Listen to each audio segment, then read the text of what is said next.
লিচু চোর কাজী নজরুল ইসলাম। বাবুদের তাল পুকুরে, হাবুদের ডাল পুকুরে, সে কি বাস করলে তারা, বলি থাম একটু দাঁড়া।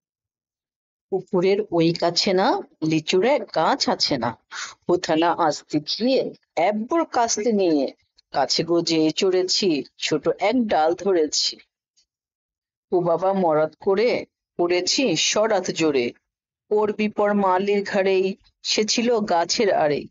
বেটা ভাই বড় নচ্ছার, ধুমাধুম গোটা দুচ্ছার, দিলে খুব কিল ও ঘুষি, একদম জোরছে ঠুসি। আমিও বাগিয়ে থাপড়, দেহাওয়া চাপিয়ে কাপড়, লাফিয়ে ডিঙো দেয়াল, দেখি এক বিট্রে শিয়াল। ও বাবা শিয়াল কোথা, ভোলাটা দাঁড়িয়ে ওঠা, দেখে যেই আঁতকে ওঠা, কুকুরও ঝাড়লে ছোটা। আমি কই কম্ব কাবার, পুকুরেই করবে সাবার। বাবা গো মা গো বলে পাঁচিলের ফুকল গলে ঢুকে গিয়ে বসদের ঘরে, যেন প্রাণ আসলো ধরে। যাব ফের কানমলি ভাই চুড়েতে, আর যদি যাই তবে মোর নামই মিছা, কুকুরের চামড়া খিচা। সে কি ভাই যায় রে ভুলা, মালির ওই পিটেনি গুলো, কি বলিস ফের হপ্তা, তৌবা নাক খসলা।